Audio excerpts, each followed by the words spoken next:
Okay. Yep. So I'll keep recording. Okay, welcome everybody to this Lisbon Community Working Party meeting, Monday the 17th of May. Just remind everyone, this working party has no delegated authority and all recommendations will go to full council at the 28th of June, is it? 28th of June. Okay, and so that's item one. Remember, we are recording this, trying to do it to YouTube, but I don't think it's working this time again. So, item number two, apologies for absence, please. Apologies from Councillor Miller-Jones. Okay, thank you. Declarations of interest, requests for dispensation. I'm looking around for Joe. There you are. Councillor Mason. Thanks, Chair. Yes, I've got a non-pecuniary interest as chairman of the Haverhill show. I've asked Kelly Bennett, who is our treasurer, to act on my behalf. I don't intend on leaving the meeting unless you particularly want me to, but I won't be participating in the debate unless specifically you want to ask me a question. No, that's fine. Just Councillor Mason, stay. Anybody else at all? Can't see anybody. Great. Thank you. Right, minutes of the last meeting held on the 9th of March. Finally managed to get up on my laptop. Any comments on that before I ask for a proposer? Can I have a proposer then, please? For those minutes. Councillor Marks. Seconder, please. Councillor David Smith. All those in favour, please show. That's great. Thank you very much. Item number 5, to note the progress of actions arising from those minutes. Did you want to put them up on screen, Colin, if you got them?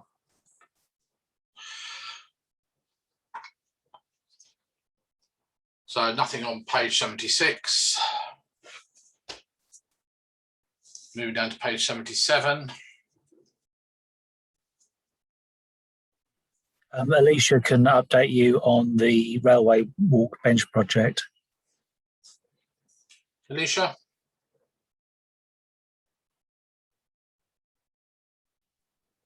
Okay, so the railway walk, myself, Vicky and Colin have now finished the walk.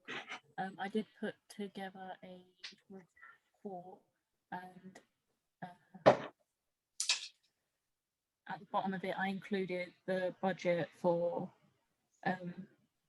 multiple different benches. So at the bottom it's still got the same of how much the project would cost if it was all the same type of bench. And then I took the comments at the last full council, I believe in January, and did a mismatch of the benches you approved there, which were the recycled one and the railway sleepers, and did a breakdown of how much it would cost if we mixed and matched the benches around.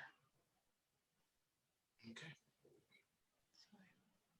So Thank you. that will be with you soon. Lovely. Thank you. Thanks, Alicia. Did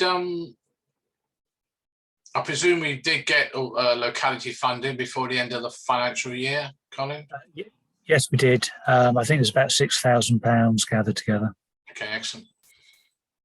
Any questions on that at all from anyone? It's probably best to wait for Alicia's report, I think. And Vicky's report and Colin's report. Okay, moving down to number 17 regarding pigeons. Yep, so this was me. So I've spoken to Damien Parker at the West Suffolk District Council, and he should be sorting out signage to put up there asking people not to feed birds. Okay, that's great. So Councillor Lucarini and myself have both been trying to stop people feeding the birds, including, as I think the clerk will probably confirm, is whole bags of bird seed being put out. So I guess we've got to wait for the sign. Councillor Marks. Yeah, I'd be really grateful if we could let Sam Ward and Castle Manor know, please, because a lot of children from there coming down, and I got very abused the other day by a member of the public. I was asking the children not to feed them. I was explaining about the cost of the church, and I got members of the public stop and were very, very, very abusive, saying, why don't you go and tell that to the people who feed them in Trafalgar Square and such like. So I think it would be really nice if we let the schools know why we're asking the children not to feed the pigeons, because a lot of the school children in uniform are feeding them. And people are coming from outside the area, John, to feed them. Yeah, that's why we need signs up there as soon as possible. And I think the answer for Trafalgar Square is they were stopped feeding them about 20 years ago or more even.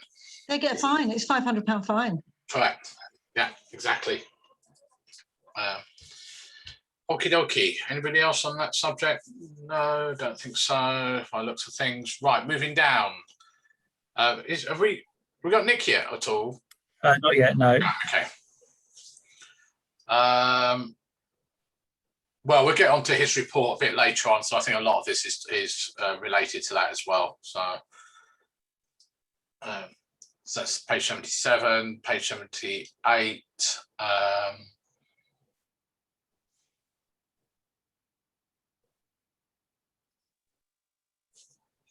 Okay, that's obviously about Nick again there. Did you want to report at all on them, or we're just going to the youth skills report? We have a report from Youth Skills on this. Yeah. Okay. Grants. Have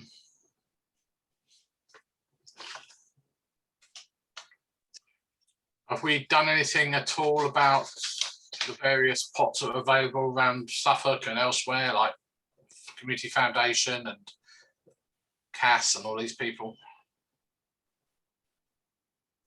On the grants page on the Haverhill Town Council website, there is now additional information of other grant pots available to seek funding.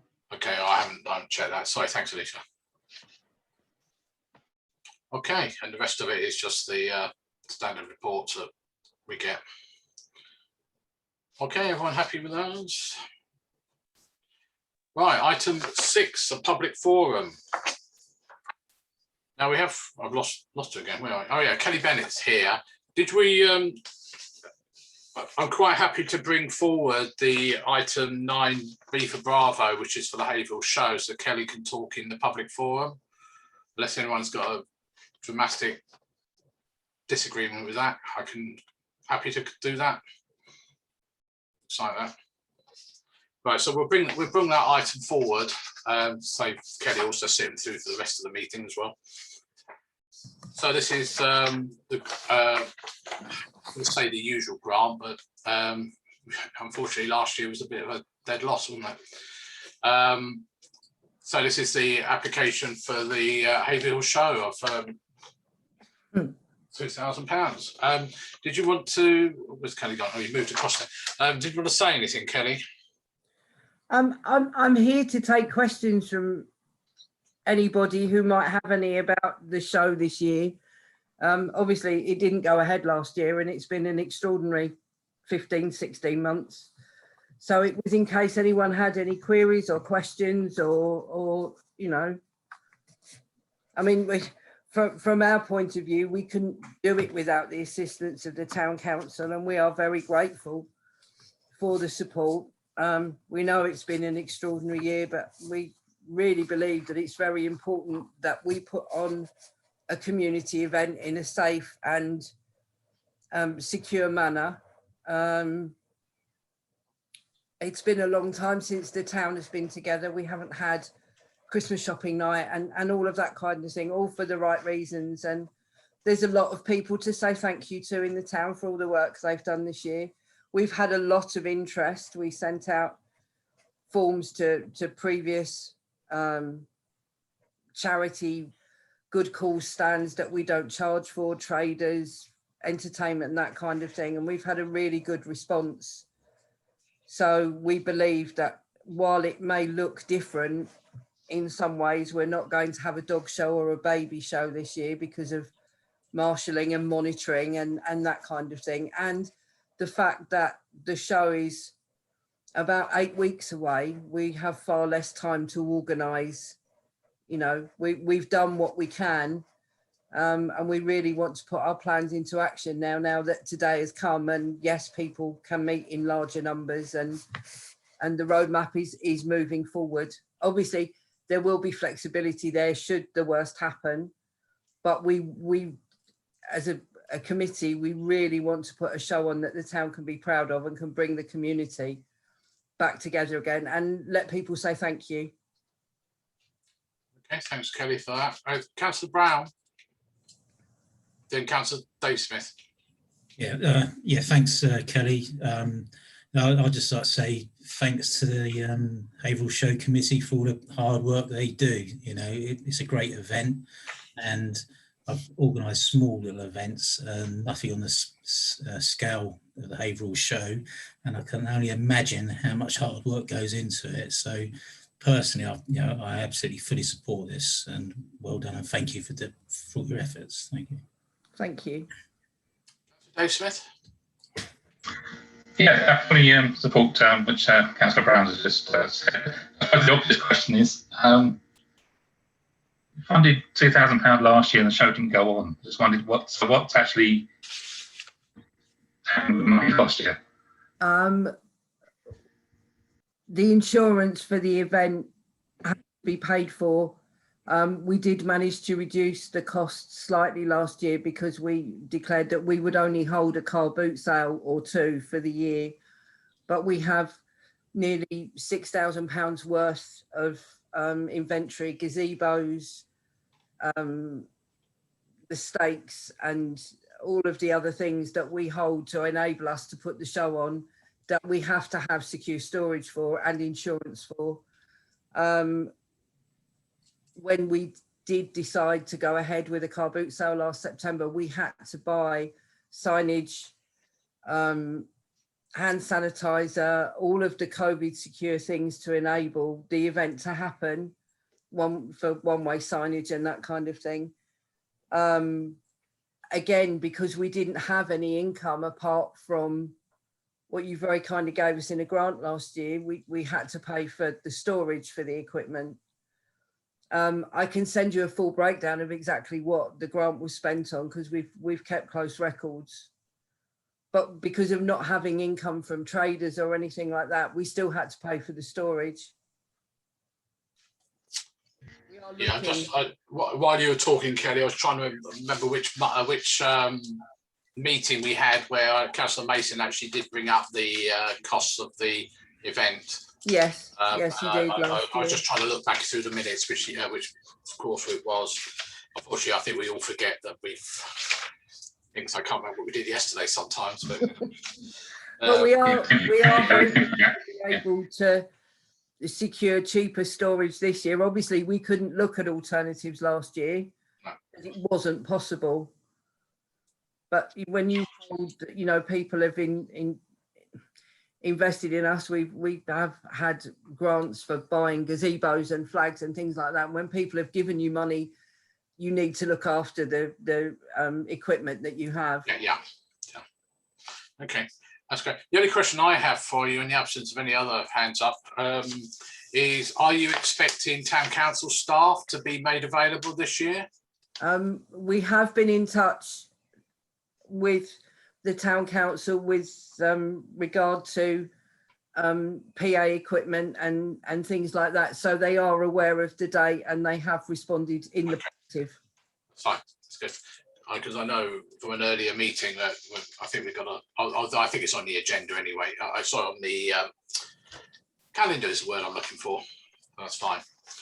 Yeah, we are, as I said, we could not do it without the town council, and it's very much appreciated. No, that's fine. Okay, thanks for that, Kenny. Appreciate that.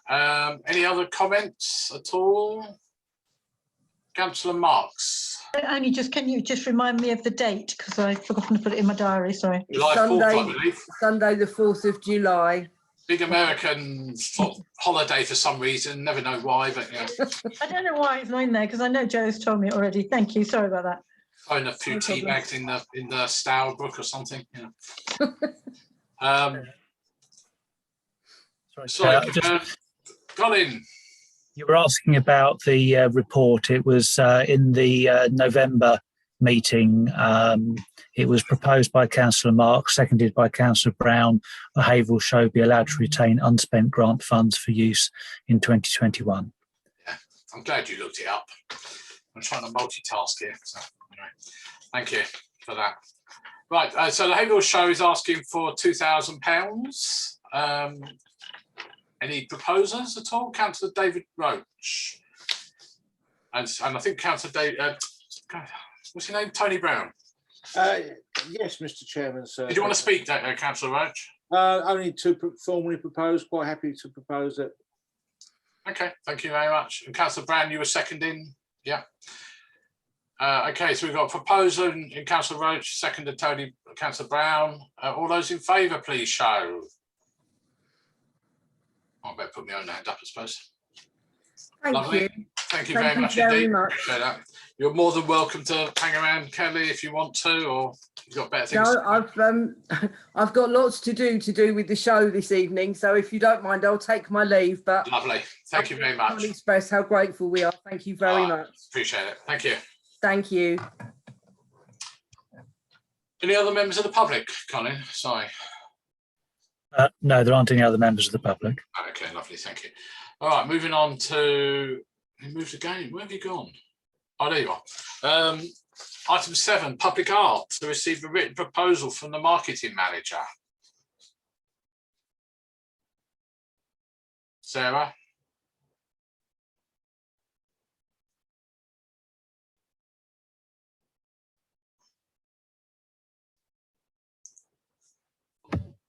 That's Yeah, it. I'm muted. So has the thingy been sent round, Colin? Sorry, your report was on the end of the agenda. Oh, okay. Yes. So shall I open it up, or can somebody else open it up for me?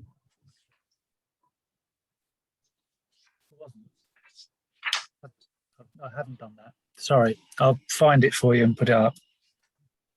So has it gone out already, or is this like a big people going to No, see? it hasn't gone out. No, I didn't think we'd seen it when you said the end of the agenda. But I was thinking of Sandra rather than Sarah. I need to name begin with S. I only want to begin with this. I mean, it's a problem. Let me just find it and I shall put it up. Earlier, Colin, when I sent it, I never picked up the word written. Are you happy for me to share? Yes, please, go ahead.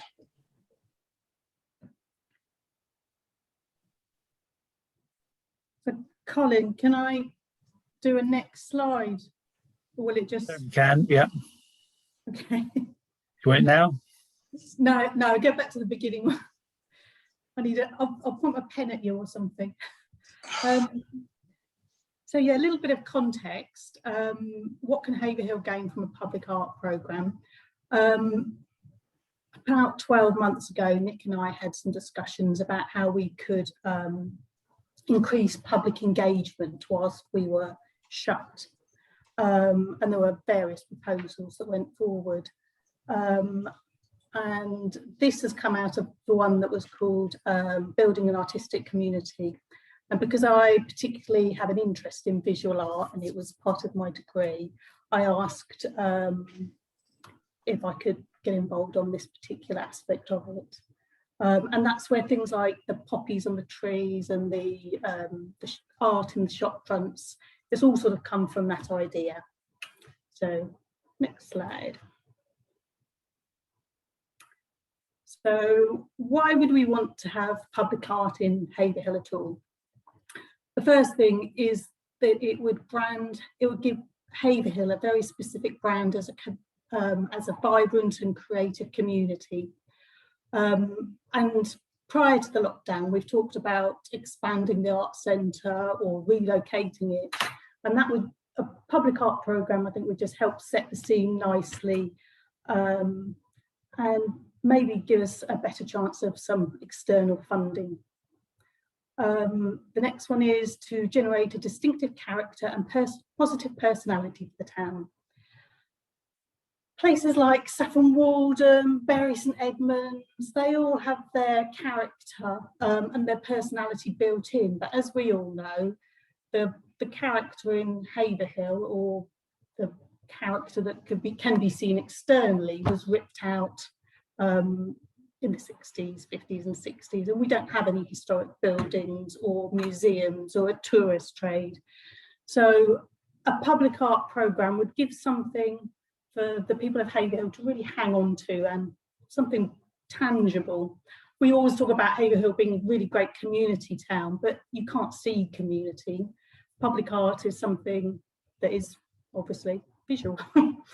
To foster local and civic pride, we've had some really good responses from the sort of mini public artworks we've done so far, and there's no reason to think that that wouldn't continue. To bring arts and culture to more and different people. So it's a sort of democratizing thing. Not everyone can go to art centres, not everyone can travel. We're bringing the art to the people, and sort of connected to the previous point, it does improve well-being. People see a bit of art, it lifts their day, just makes people happy. And another thing that public art programme could do would be to enhance the existing work of the town council and sort of layer it up and give different elements and a sort of meta look at town council projects in an artistic way.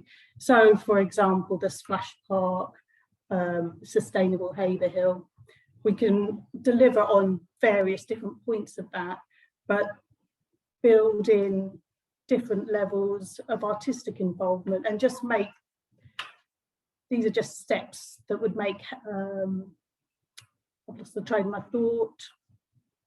I'm just going to finish that as layering up our existing work. So next slide. So it's not just me saying, oh yeah, public art is great. There's loads and loads of stuff out there on Google and the internet about the benefits of public art. So you can see that it's increased levels of community engagement and social cohesion, bringing people together, improve mental and physical health.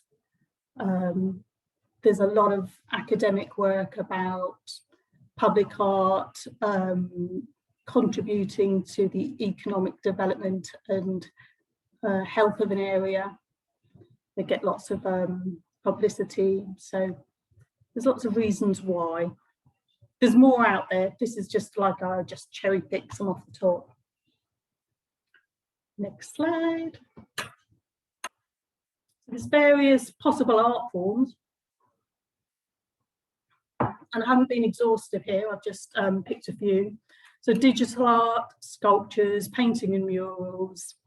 There's different approaches. So you could have permanent artworks or make things more temporary by just using hoardings or projections or skins.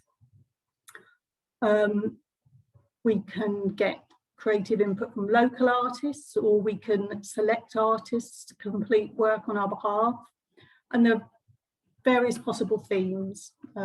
That's just a few that I thought at the top of my head.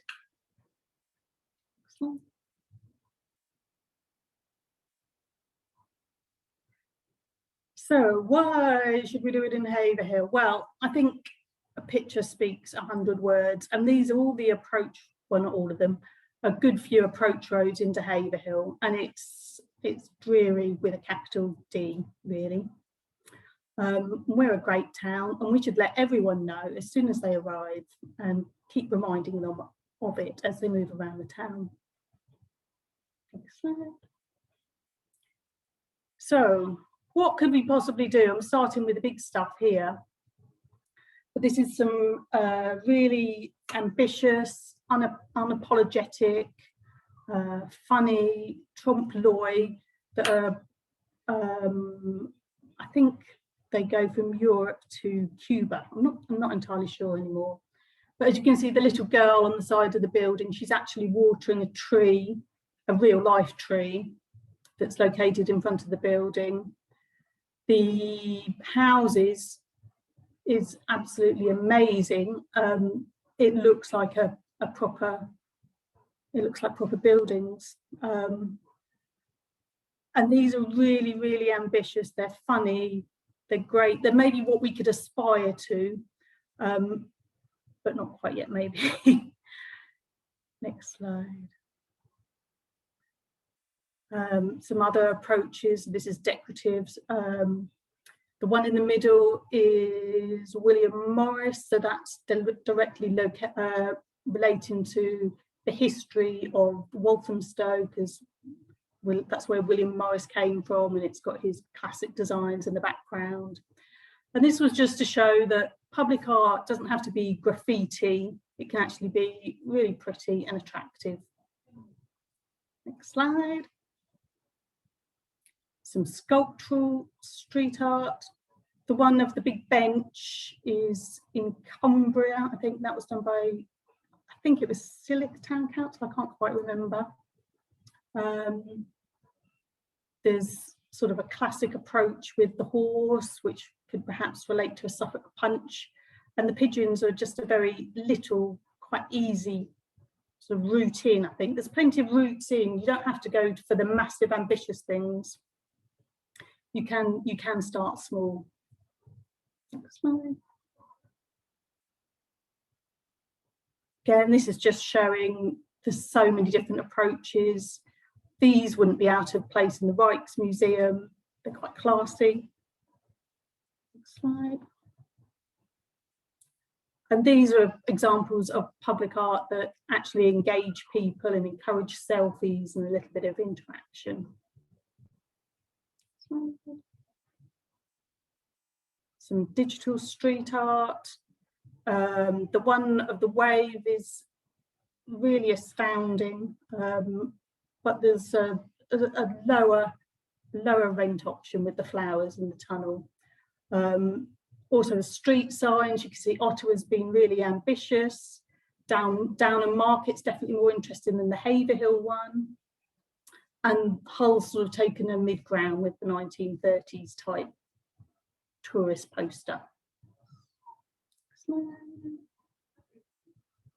And these are just examples of people using existing street furniture, making it something fun and jolly, something that brings a smile to people's faces.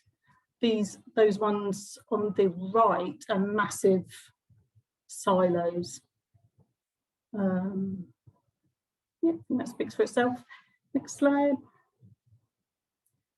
So compare all that beautiful stuff to some of the sites that we see in Haverhill, and it's pretty depressing. I'm not sure if that graffiti's been removed. I reported it a few weeks ago.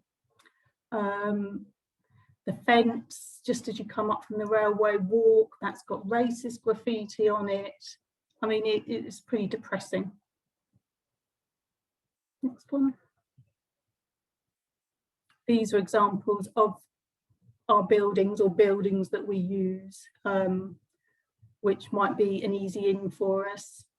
So there's the Zone, there's the Leaston, there's the kiosk at the Rec, which might look nice if it was decorated in some sort of aquatic theme, a pond, I don't know. The roof of that kiosk could be made to be like a wave, just to give it something interesting and fun. Next one. These are some other sites. That bit of grass at the bottom is Ehrenhausen Way, and I think the other ones are quite easily recognisable.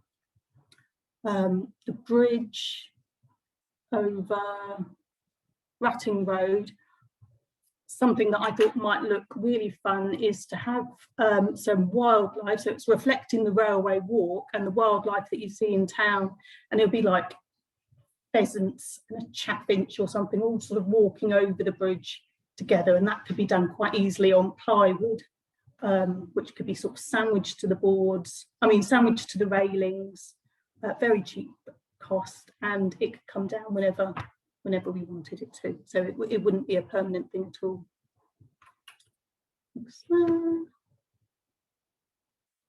So I haven't done an exhaustive list of the issues. There's bound to be a lot more, but there's obviously the permissions to put the art on the various buildings, say like the kiosk, which we don't actually own.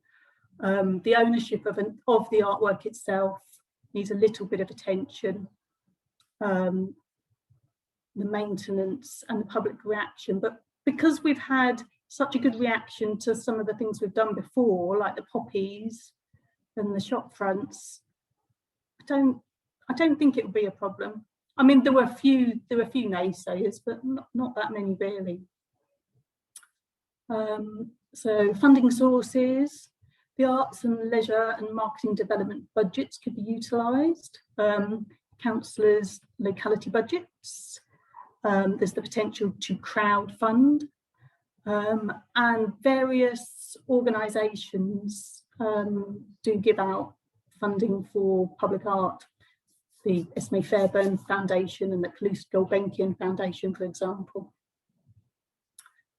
So what I'd like to propose is that we use some development budgets this financial year to create some nice, easy chunks of public artwork, and they could be temporary.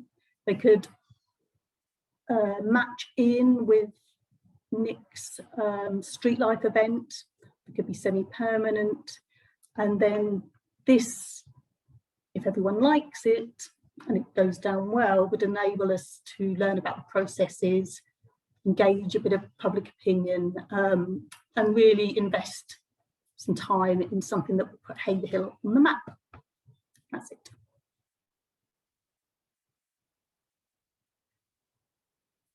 All done. Okay, thanks, Sarah. Councillor Roach. I thought there was some really exciting stuff in there. Thank you, Sarah. And I think we have got some places where we could do something quite dramatic to liven up and make the town have a different sort of character. So I think that's some really useful stuff in there. Of course, the $60,000 question is, would it cost us $64,000? But I just think it's worth looking at it because I think it's just an exciting thing. Okay, Councillor Liz Smith. Yeah, I think the idea of the murals on the walls, particularly of buildings, is absolutely fabulous. They started doing it in where I used to live in Thurrock. They've put a couple on side of houses. I mean, I don't know. They probably need the permission of the people that own the houses, but I think they were sort of like artists, local artists that just wanted to get known, really. So there wasn't much expense involved. It was just getting the relevant permissions. And I think that's a brilliant idea. I'd love to see some of that going on. Okay, thanks. Councillor Lucarini. Yes, I think it's a really good idea, Sarah. The shopfront schemes have been a real success. You still see people or hear people talking about them now. Be great to almost do a phase 2 on that. We've got a few more empty shops, unfortunately, but that need covering. And certainly going forward, I think that could be a good scheme for the town, that as a shop closes, we cover it, probably for very little cost. Something to look at might be the roundabout sculptures in Bury St Edmunds always go down very well. I think they're brilliant. I'm quite jealous of those. Might be a good place. Owns the roundabouts? Up by Skyline Away. You're talking about the airplane? No, you've got the walls all over the place. All the St Edmunds stuff. They're really, really. Oh, those ones. Okay. Yeah. Raiding party hour in one night. Okay, Councillor David Smith first, then Councillor Marks, and then Councillor Mason. Yeah, yes, there's a lot of different things there, lots of different ideas.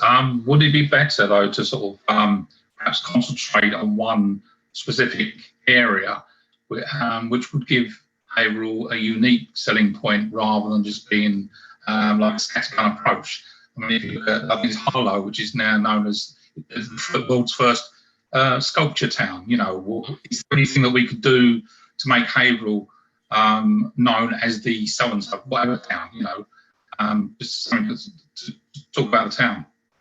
I think it just needs a consensus and a bit of discussion and people behind it, and then we can pick anything we like. Councillor Marks? Yeah, just a question actually. Is there a hands up function on here? Because I'm struggling to find it. I can't find it on my. It's not okay. No wonder I can't find it. That's why. Quite a few people stop in the high street and ask if they can buy the art in the windows, and I don't know whether there is a that would raise a bit of money for the further art projects and allow a turnover of art, because if that could be possible, because people are quite interested very often in wanting to buy them. You hear them. So go on. I was going to say all the artists own the right to their own artwork, so it would have been a bit complicated to try and get them to hand it over to us. So are they all going back to the artist, are they, when they come out of the windows? Yes, well, they're just replicas at the moment, and on the town council website there is a list of all the people that wanted, if they wanted to sell the art, their names up there.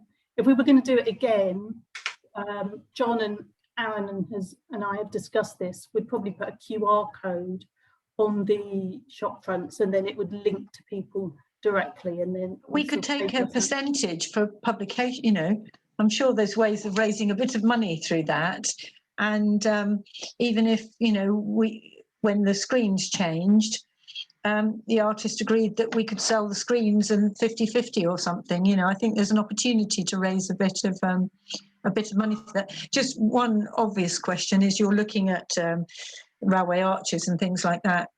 How would you manage graffiti artists abusing it?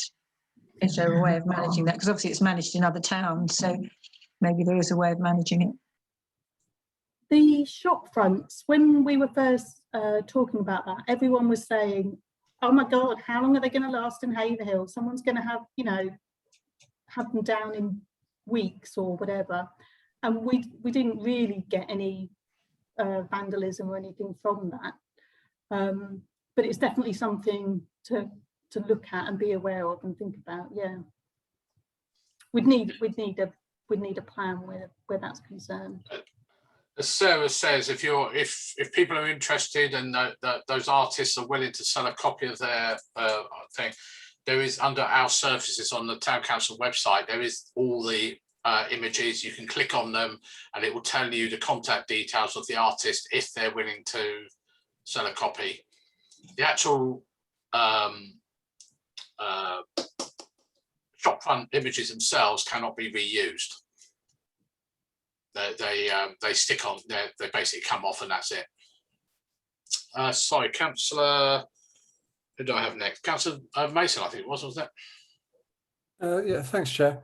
Really interesting ideas. I kind of liked the bridge idea of having animals on the bridge. It could almost be a living art where every couple of months the animals change, and I think it would be really fun and engaging with children.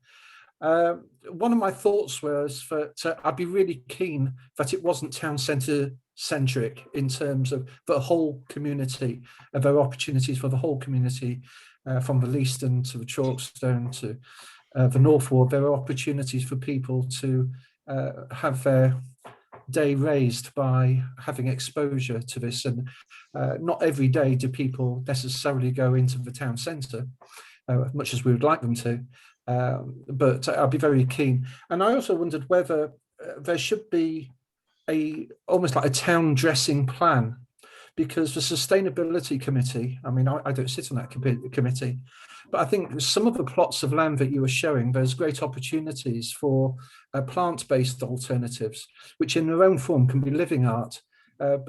Planting of cherry trees on an industrial estate can really bring a splash of colour.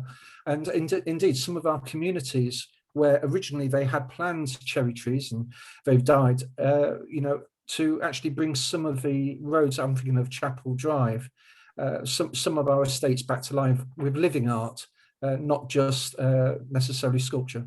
Yeah, I've actually seen some art where it's like tubes of paint as a sculpture, and then the colour coming from the tube of paint would be marigolds or something like that, or forget-me-nots for the blue. So there are ways of combining the two.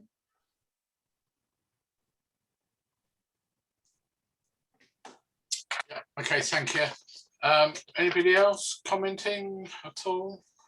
I've written some stuff down, as I think. One thing I think we've got to be conscious of is that we have a lot of artwork from previous generations that are now showing their age. I'm thinking of the stuff on the side of the police station in Swan Lane, for example, the mosaic that's falling apart opposite what's now Pound Stretcher. So I think we've got to be conscious of those as well, because no point putting a whole load of new artistry if we've got a load of stuff that's really perhaps should be replaced with something else. The mosaic, you know, at one point the depot used to have all the bits and pieces, but that's long gone in terms of quantity, if you like.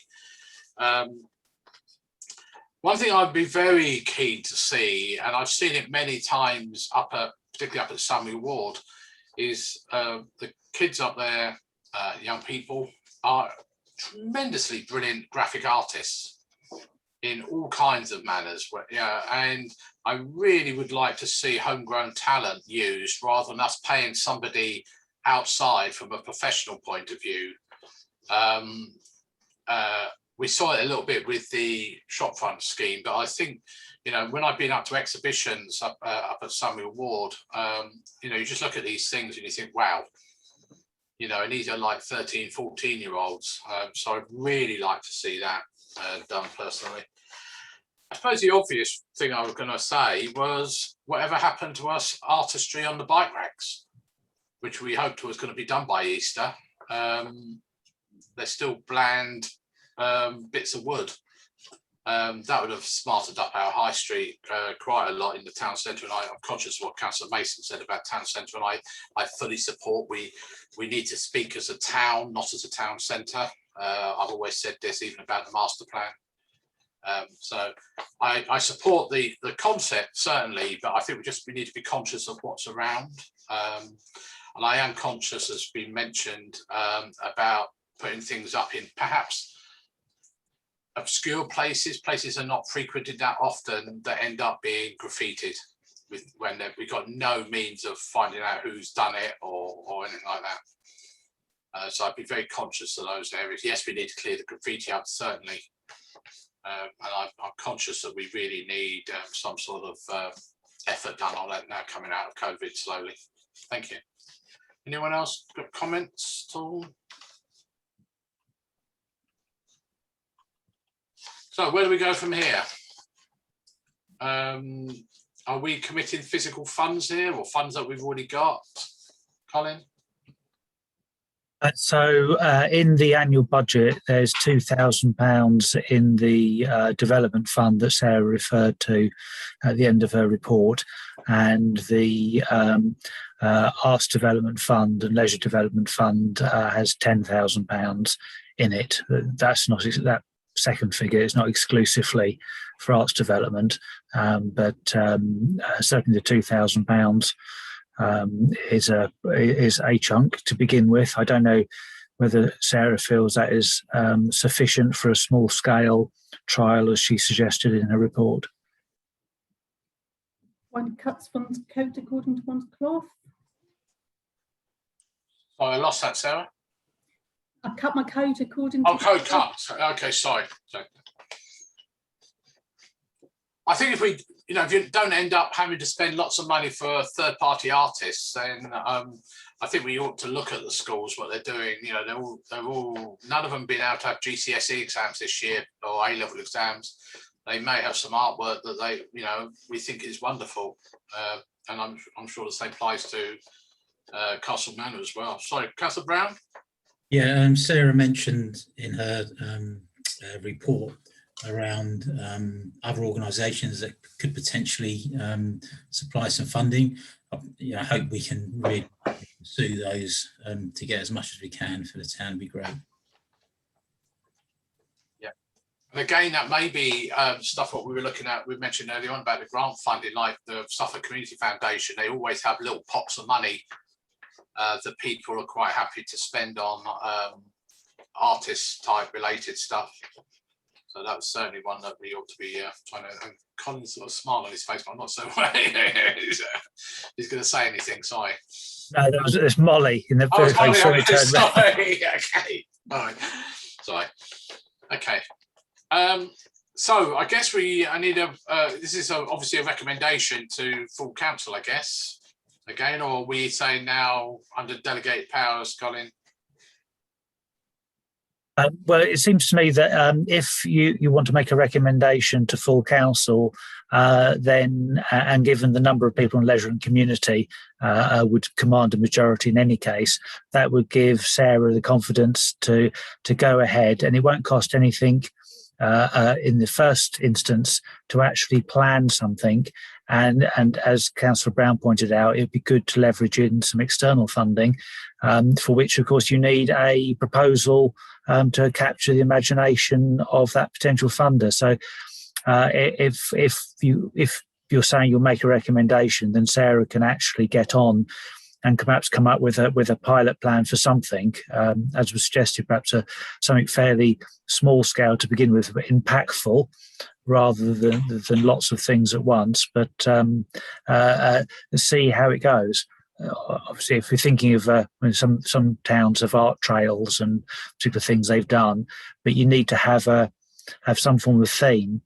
So whatever it might be, Sarah's got some work to do in terms of coming up with a proposal to pitch to other funders. I would really go for, I've talked about it before, so I'm a bit boring on the subject, but British wildlife, because I think it's something that's a dying knowledge, and it relates back to the climate change, and we can relate it back to the splash park and perhaps an aquatic theme. So a wildlife theme would sort of tick a few boxes. Okay. Councillor, you've gone again. Margaret, lost you. Oh, there you are, top left side. There you go. There you go. Yeah, just taking on Sarah's comment about wildlife. Did anybody see the farming programme on Sunday in Derbyshire, where they got all these people to bring all sorts of stuff, and everybody thought, gosh, it's a whole load of rubbish, and they actually made an image in a field of a bird that is very popular in that area, and from the cliff top you look down and it was a bird on a branch, and it was just made by a whole group of people with just planks of wood and bits of straw. I think if you engage in children that they've created something, that's not going to keep, somebody will kick it over, but the very fact that they've created something will maybe engage them more in a project of this nature. But if you haven't seen that on Sunday, I was totally unsure as to what it was going to turn out to be, because it really didn't look. What was it? Country file. I think it was Country File. Was it Colin? Country File? It was Country File. Yeah. It was very, very, very good, and really it was blowing away awesome. It was well worth watching, but it just resonates with what you've just said about wildlife. Really. Okay. Let's have a formal proposal then to allow Sarah to proceed with a small scale project funding and come up with some ideas. Are we happy for that to happen? Was that proposal, Councillor Marks? Just nod. Yeah. Any seconder to that, please? I think it's a brilliant idea. Really like it. Councillor Fox, did you want to speak at all, Paula? No. Okay. All those in favour, please show. That's great. Thank you. Thank you, Sarah, for that. Okay. We look forward to your proposals, as they say. Okay, thank you. Good night. Oh, you sorry. Oh, okay. Can't stay. Yeah, you could stay, yeah. No.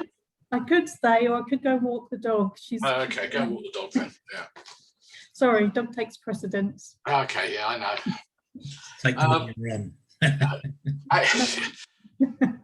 Agenda item A for Alpha.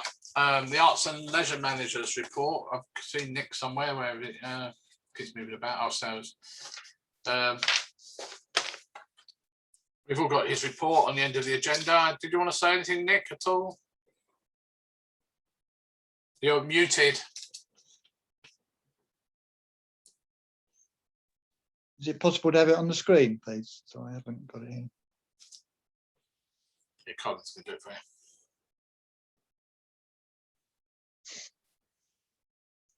Can you see that all right, Nick, on your phone? That's last. That's the March. That's the March one. You're looking at. I'll just say, yeah, you're looking at the minutes. No. That's just to test you, Nick. Well, I can start. I can remember what's the first bit. Really about the reopening of the Arts Centre is the first thing, really. Yeah. We have now received confirmation from the COVID testers that that will end on Friday, the 28th, I think, of May. So they are formally moving out then, and so as councils will be aware, they've been in the high street and they're moving to home tests and collections. So after they move out, we've got a period of clearing up and getting staff used to things again. There's various staff been joining us, and it's amazing how a year and a bit away makes you forget even how to log on, and some of the logons don't work. So we've got a lot of testing and bits and pieces to go through before we can actually physically get back to work. We have still been waiting for government to let us know exactly how things are going to operate. It's all still very sketchy in terms of what might happen after the 21st. No one quite believes that. And if you've noticed, there's quite a few events have been cancelled already. Some of the larger festivals have been cancelled because they can't get insurance. And there's venues, apart from London, which is really going for it, a lot of venues are going slowly. So that's how we plan to go. In the first instance, there will be socially distanced film and a few live performances. The first film that we plan is from Thursday, the 10th of June, which is when we will formally open the programme. As I said, that will be socially distanced and run a bit like we did at Christmas. And that will run through June and July. And as usual, we have bits and pieces in August, but not a lot. The programme from September is looking more like what we were used to. So we can see how we go and add things in if we need to. And it gets busier and busier from November through to the pantomime. We're looking to resume activities downstairs, renting out to people and hirers from the 21st of June. It's a confused picture at the moment. People can't really work out whether they can meet or can't meet. It's all about whether you're a caring group or a mother and toddler group, with how big you can meet in. So we're making it clear that the 21st is the day when we're going to be opening, and the cafe staff know that's the date that they can open from as well. We're keeping an eye on what's going on. We're in contact with lots of other venues, and that's how we plan to go. If anyone's got any questions on that reopening. I can't see anything, Nick. Okay. So everybody. We managed to get an event on, yay, which was great. It was as you can see by the pictures, it was something very, very different for us. Never been staged anywhere in the world. It was a May Day garden, and it was a joyous occasion. And we had more than 600 people come. Lots and lots of great feedback from it.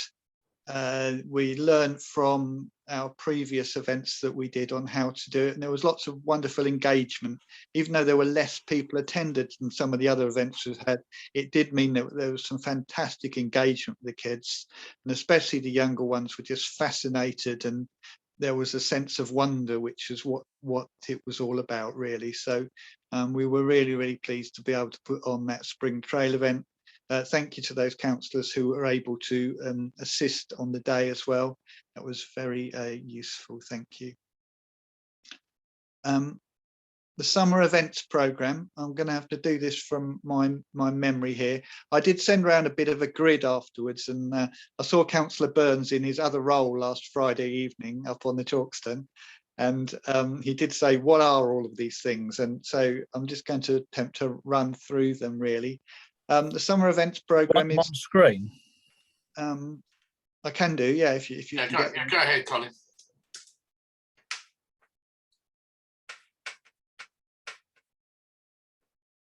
So thank you very much. It's looking at concentrating on outdoor events. Colin informed me about the Welcome Back Fund, which is trying to get people back into the town centre, people using the shops. And so we're looking at concentrating on outdoor events during the summer. And the programme that we've come up with really is that from when we open, there'll be something every Saturday through from the first Saturday we can do until the end of August. But before that, we've got some musical entertainment in the town centre on the 29th, and then Suffolk Day. Suffolk Day is something which we've dipped our toe in, and so we've got a few proposals for Suffolk Day. I did see Councillor Smith, the new mayor, the other day to talk about the idea that we raise the Suffolk flag at sunrise, and then we put it down at sunset. She was very enthusiastic, and then I did just check on when sunrise was, and I think it's at 4:28. So we're it's still in the plan to do that, and in advance of that we'll be doing some online quizzes. Sean at the community kitchen is researching and putting out some Suffolk recipes. I'm talking with Sarah about the artistic license group using Suffolk as an inspiration so that we can have a digital art display, gallery of pictures during the time. So we will dip in with Suffolk Day. The Armed Forces group met today. We have got an event on the recreation ground. It will start with a convoy as we had last year, and then there will be an Armed Forces Day picnic lunch on the recreation ground. That's the plan for the 26th of June. As part of the Welcome Back to the Town Centre, Streets Alive is just the name we're giving to a street entertainment where we're going to put on something, you know, the first theme of it is actually travel and explorers. So as people, you know, it's a bit them coming out to re-explore and travel and come into the town again. So it's traveling and exploring, and they'll be coming across explorers and extinct birds and strange creatures as they go up and down the town centre. And that is the first day of one of the Suffolk markets, makers markets, which is local people and their crafts. Sunday the 4th. So that's the day of the Haverhill show. It's also been designated the National Thank You Day, which is it's gaining traction, and it's got quite a lot of publicity, and it's got some celebrities behind it.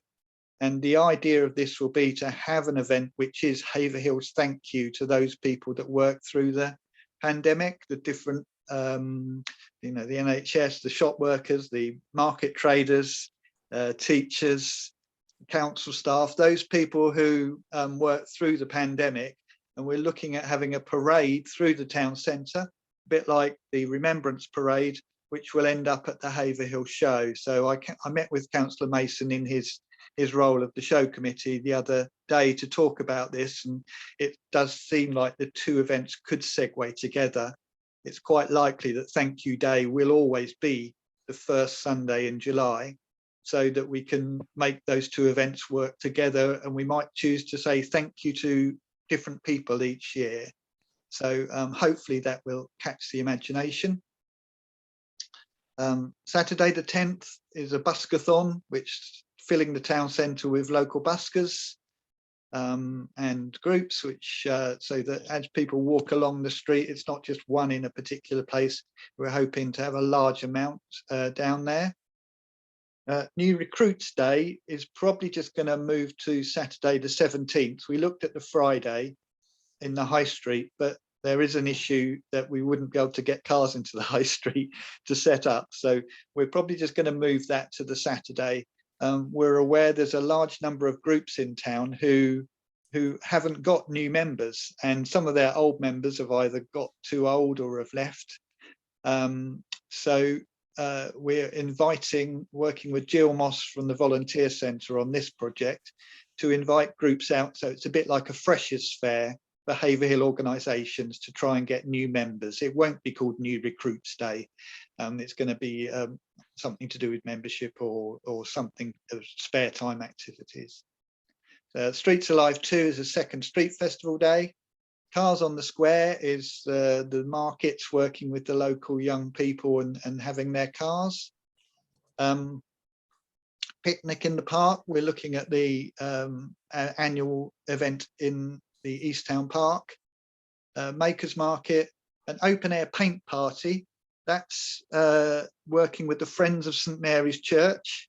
We hope to surround St Mary's Church with artists inside and outside who are painting the church, which will lead to an exhibition of paintings a bit later on in the year, and a proportion of those profits will go to St Mary's Church to help the Friends with their fundraising.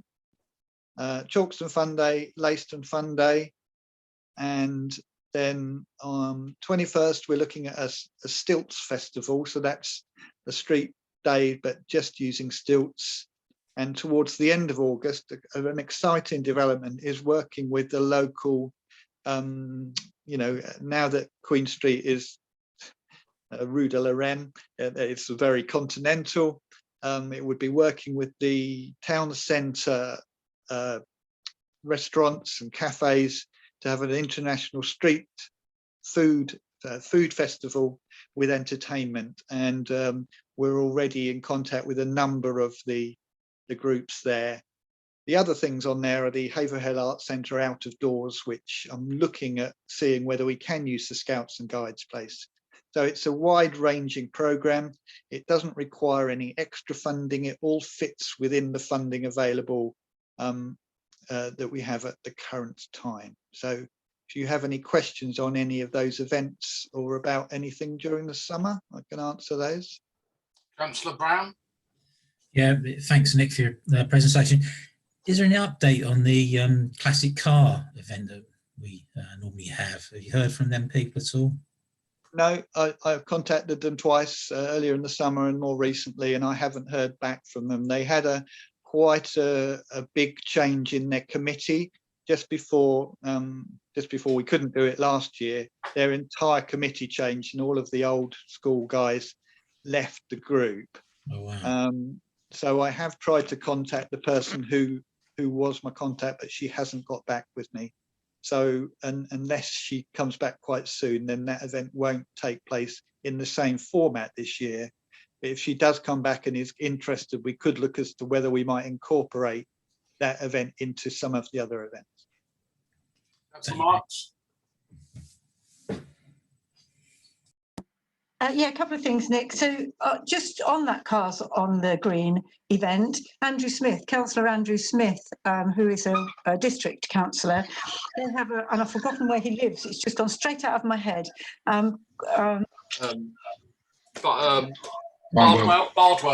Bardwell.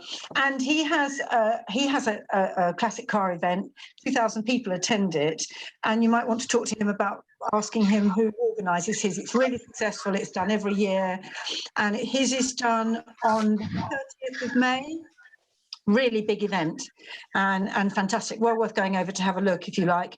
The other thing is, I know that you Safi were looking to have a car event as well, a classic car event, and I don't think they've got anybody. I don't think they know quite where to go for this. So you might be a bit helpful to them in some guidance when you find out from your end. And I have kind of given them your name, so I hope you'll forgive me for that. But you know, it's all about contacting and so on. Sorry, Councillor Marks, could you just say the first bit of that again? I missed that. Who's looking Sorry, for that? which one am I talking about? The Bardwell?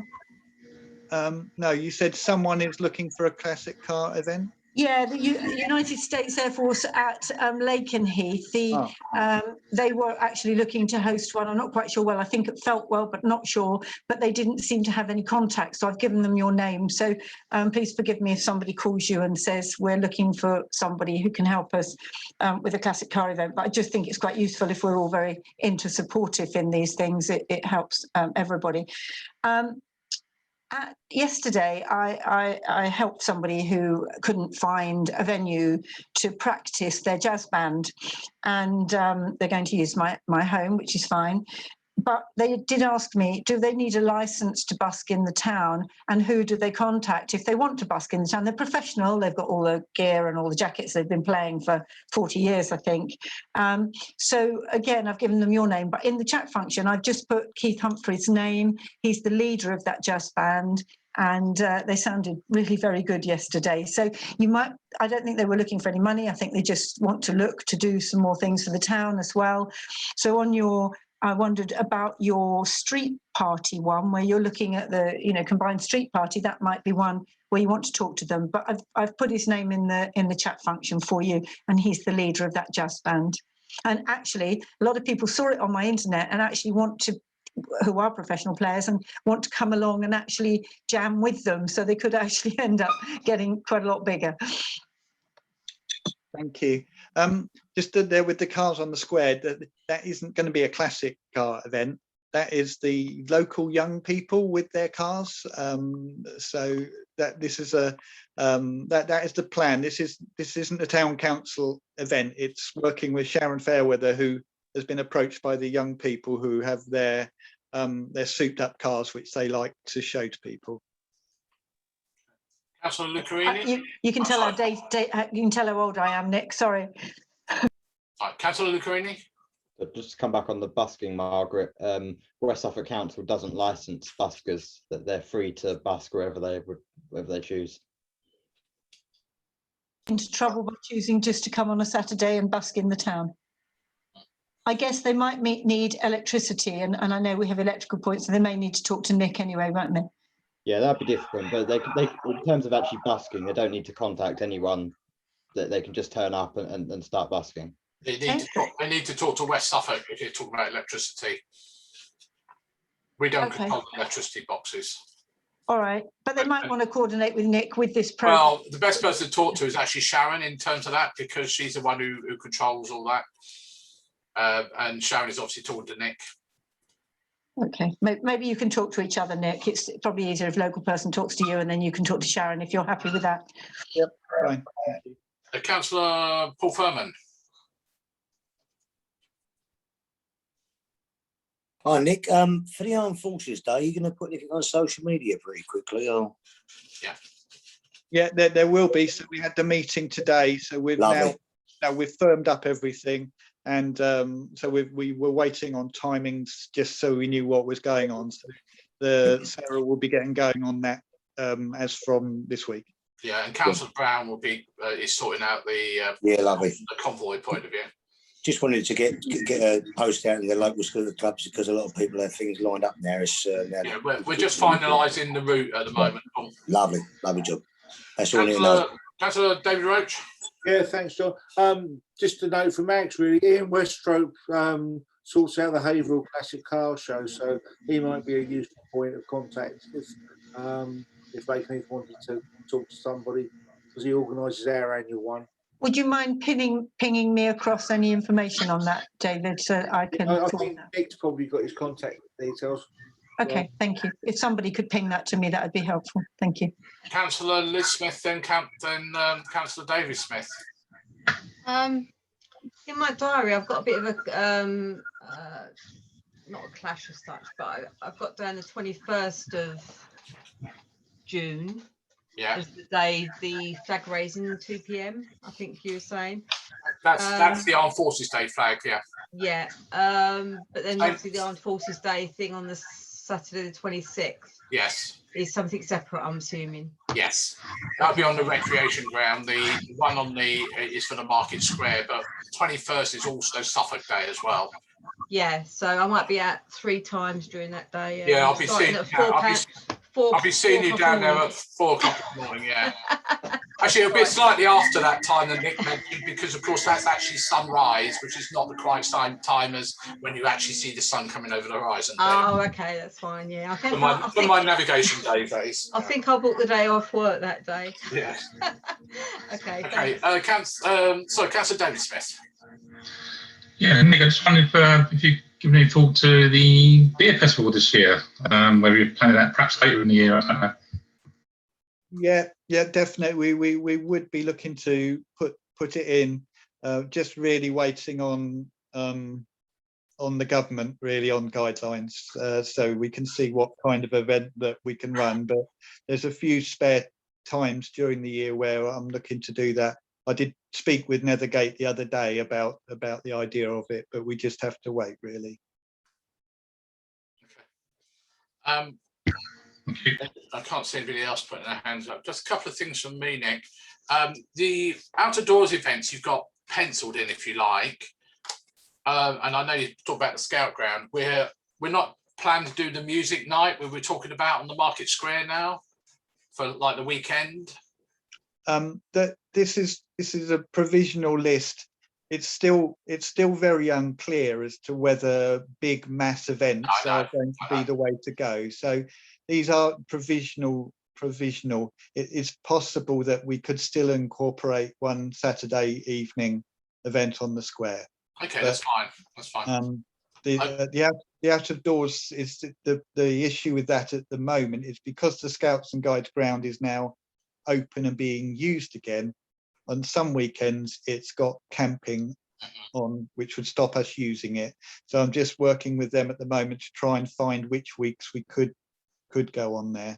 But yeah, these events are designed to have minimal people stopping and watching things, if you like. A lot of it is going past things, looking at things and moving on, rather than attracting great big crowds. That's fine. That's fine.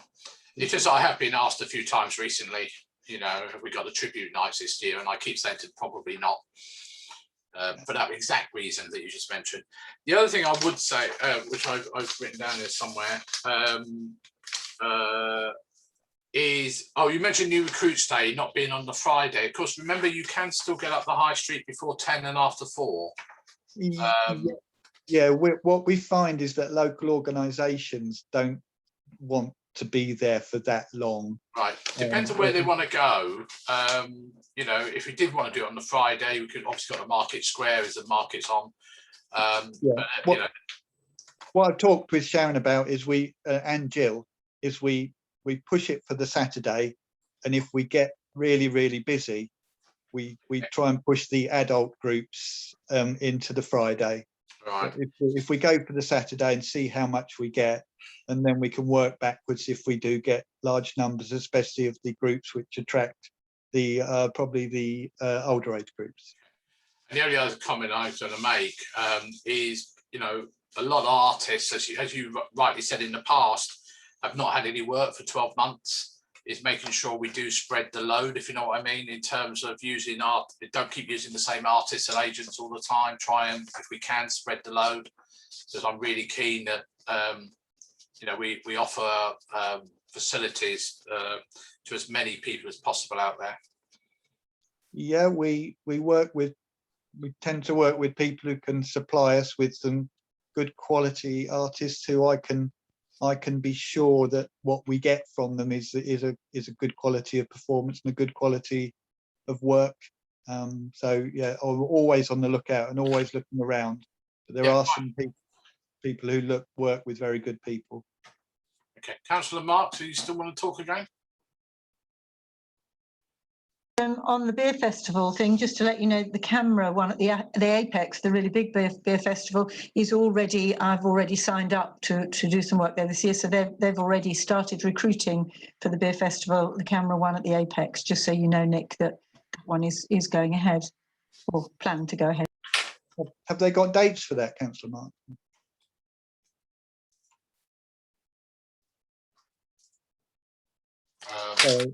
We'd have to look it up, Nick. Yeah, okay. So really just on that summer, I think it should give Haverhill a really, really good feel about people knowing they can come out into a safe environment, have an enjoyable time.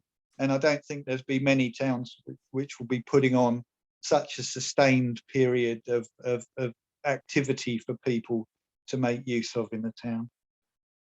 The beer festival is on from Wednesday the 25th to Monday the 30th at the cathedral. Of which one?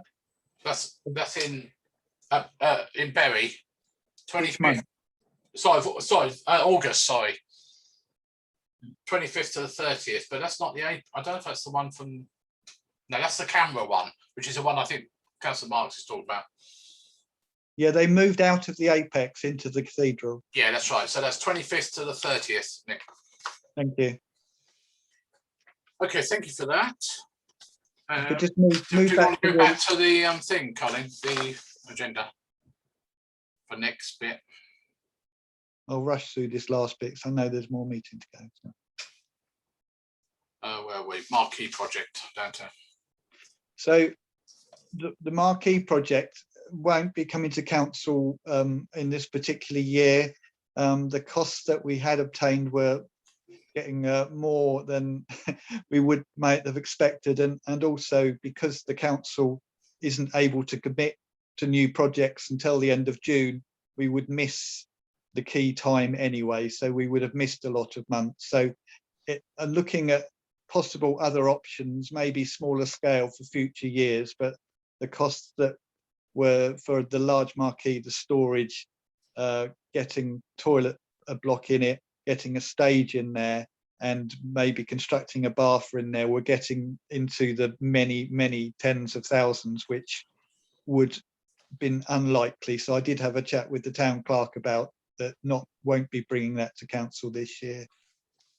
Have you, Michelle Brace, already started working on podcasts? The Leyston Centre, we've contacted groups, and Joan Key's coffee group actually used the centre this morning as the first hire since we started to rebook. Groups are gradually coming to say that they are looking to come back, those ones which are allowed at the moment. The Youth Action Group, I think there's a note on this at the end of the meeting, but really we're going to be looking at a meeting to revise the youth strategy and look at how the YAG runs. And the Christmas lights tender, that's with the tendering group, which I understand today is now going to be meeting in early June. Yeah, thank you for that, Nick. Any comments at all from anybody else? I can't see councillors Lucrini or Roach, so I don't know whether you've got any comments at all. No. Okay, so let's move on to the next agenda item, which is the Youth Skills Manager. Oh, there. So Councillor Roach is back. Okay. I hadn't gone anywhere. No, I think you're in your new office, so that's why I was, so Youth Skills, I guess you've all read these reports. There's no point in doing things. Obviously, it's been a difficult time for Karen, not least because of damage to her leg or ankle, whatever it was. And Dan's done a good job in the background, as it were, doing a lot of things. Any comments at all on that? Again, it's paper. Okay. Seems to be doing a lot again.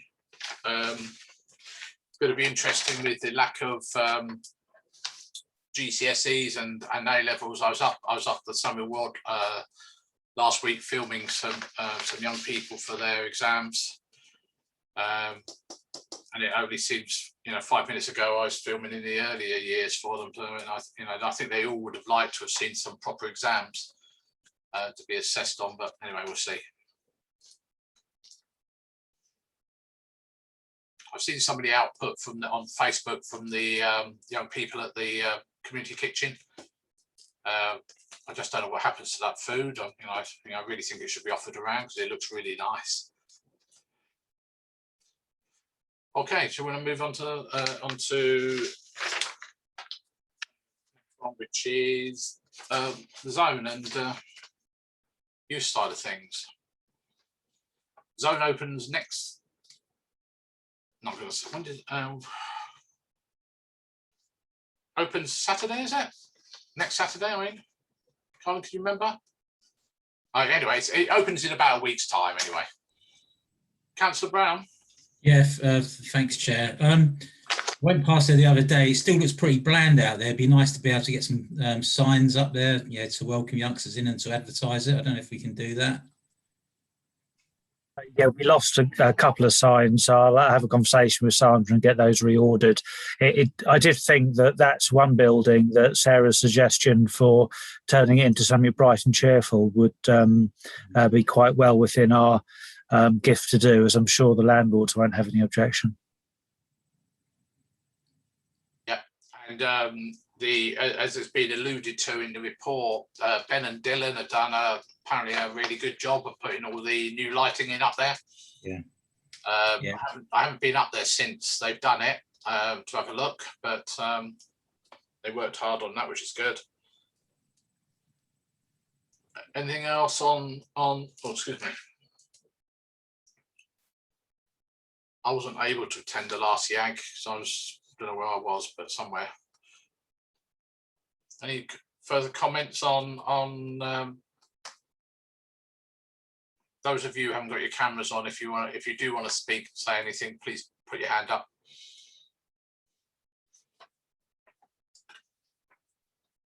No, okay, should we move on to the last one, which is talking about the community kitchen. Sean.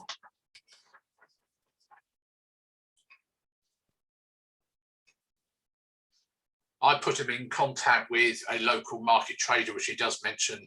Oh yeah, the last one actually, number 11, which is good. One of our well-known local market traders who makes jams and things, chutneys. I won't mention their name, but you probably know who it is.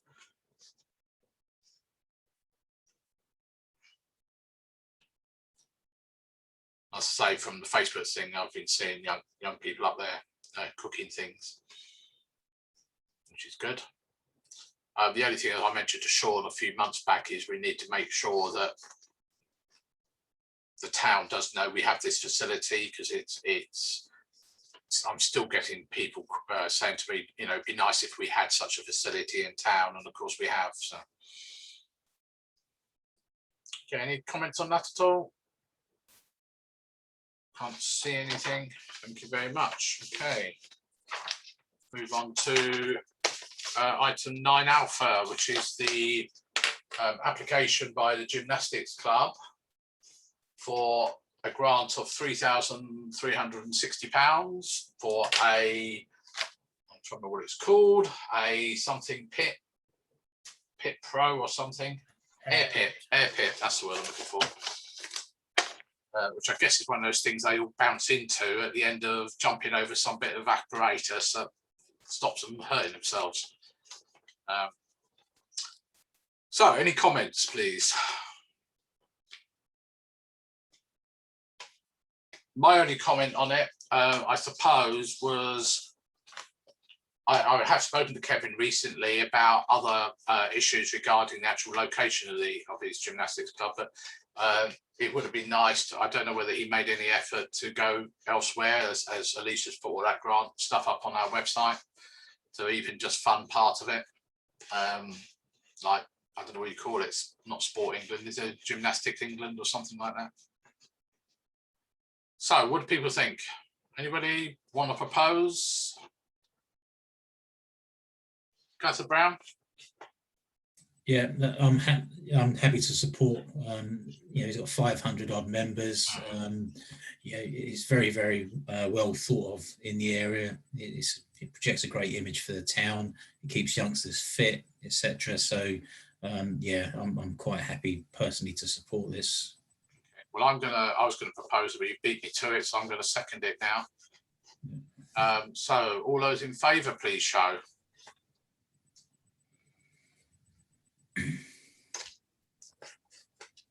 Just one thing, Colin, now we have all this stuff on the website.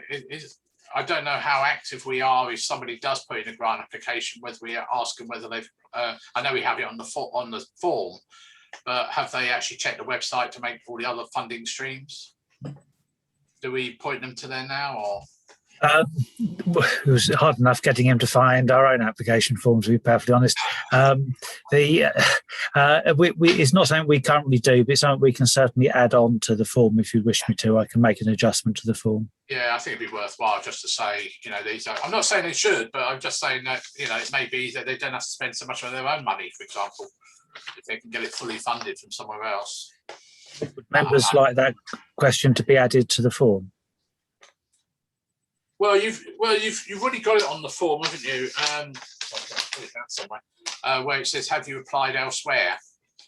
But I don't know whether it's worthwhile having a little tick box. Say, "Have you checked our website for alternative funding sources?" Maybe, I don't know. I can adjust that if members would like me to. I think it's worthwhile. Yeah, I think so. Generally, nobody seems to be saying no, so that's great. Thank you very much. Right, item 10, Alpha. Anything from the YAG? I didn't attend the YAG, as I said, because I think I don't know where the hell I was. Maybe I was in Bury or something. Nick, is there anything from the YAG? You're muted, Nick. Sorry. Sorry. The main thing from the YAG is really we're looking at a meeting, but we've realised that the youth strategy was developed in the latest youth strategy dates from around 2016, and young people who were young then have moved on, and the issues that young people face at the current time, especially, are very different to those which they faced at the point in time when that was developed.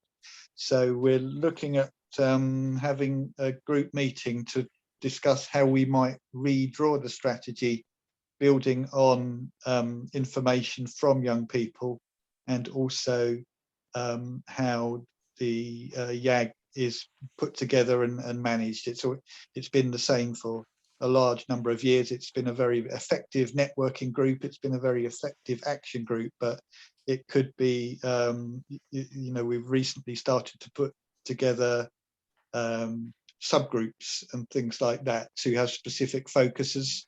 And it would be good to think that we could have more of those so that we actually get a more consolidated approach on things. So that's the main part of the YAG. The rest was just the normal updates as to how people are starting to emerge and come out of lockdown. Okay, thank you for that, Nick. Anybody else want? Yeah, if I can just add to what Nick just said for the benefit of the committee, is the other thing to say is that the YAG has delivered almost all of the strategy in any case. So I think the only obvious outstanding one is the urban sports park. But if you look at what was on the list, they've been delivered. So it's time to, as Nick said, we need to tailor it to the current needs, but also we need the next set of work to do. Yeah, great. Okay, anyone else on that? Councillor Liz Smith.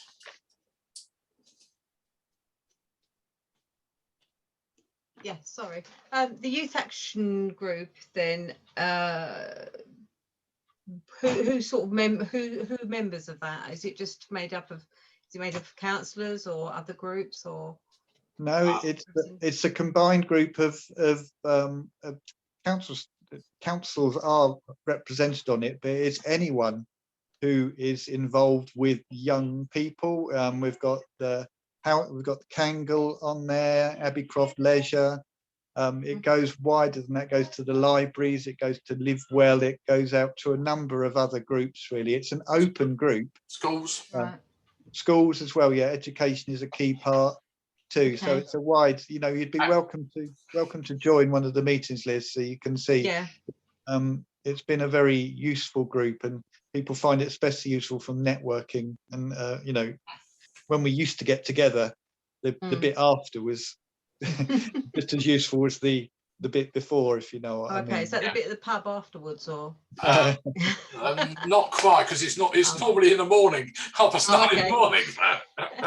A bit early in the day. Okay, yeah, I'd be interested to see when they are, so I can perhaps come along and have a look. That would be fantastic.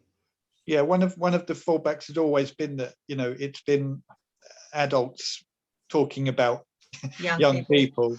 And you know, we have had a couple of young people come to the meetings, but they get bored very quickly. Right. But it is about how we might get better representation from young people, even if we can't get them to all of the meetings. Okay, thank you. So, Councillor Lucarini.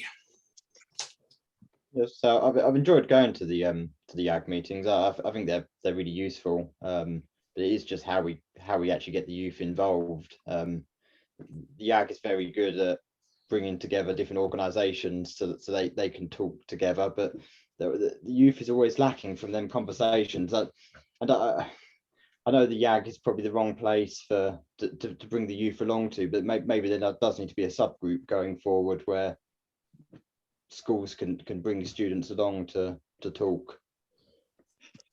Yeah, well, I mean, we have been into schools before. We have tried to get more involvement, and we've tried working with the school councils in the past, but they haven't really proved to be the right vehicle for that, because the school councils are often made up of those that do rather than those that don't, and it's those that don't are often the ones that we need to reach, which is why with the group that we have, it is more effective, because the adults often come into contact with those people because they're either referred or taking parts in groups that are represented. But there are we have looked at how we might get a kind of an online hangout type of thing running, and hopefully this engagement through the podcasts from the Have You project, we would really like to, you know, if the pandemic hadn't hit, we would have got a lot more stable within the school structure, but we haven't ever managed to do that yet. So we really want Have You to be the way that young people can communicate. And there is also the Suffolk Association of Youth, which Will Wright has been working really hard at, and you know, getting a Haverhill voice from that group as well. I think that's always the problem, Nick. There's the students that obviously join things like school councils or become ambassadors. There's the students that will come into contact with a lot of the organisations that come along to YAG. Yet there's a lot of students in the middle that don't get involved with, or don't come into contact with them people, or don't get involved in those kind of things. So they almost get forgotten. It's how you capture how they feel. Yep, we can certainly take that into account in our you know, our musings of how we put together the next strategy. Yeah, and I think it's you mentioned Have You, Nick. I think it's very important we get feedback from that project, the whole project. We do at the YAG, of course, but and I know that I guess there will be feedback to West Suffolk because it's now funded from a chest grant. But it is very important we get, I think, feedback as to what the youngsters themselves are saying. Obviously not named, of course, but just generally what they're thinking about their mental health issues, especially after COVID. I mentioned exams earlier on, what they're feeling about being assessed by teachers, and without looking at Councillor Mason, but you know, that sort of thing. Yeah, mental health is going to be one of the subjects of one of the podcasts, but it has to be handled very, very carefully. And you know, young people aren't, you know, protecting them. They're not going to come and talk about their own. How how we actually get their stories across is one of the bits of the jigsaw which they're trying to look at, without the young people themselves exposing themselves to any sort of publicity, etc. So That's right. yeah, so what mental health is one of the subjects of the podcast which you are looking to produce. Yeah. Okay, great. Thank you for that. Right, unless anybody's got anything else, I shall move on from that. Item 11, which is the date of next meeting, is Tuesday, the 6th of July. The year is going rapidly as usual. And with that, I shall close the meeting at 8:38 p.m. If Colin would like to stop the recording.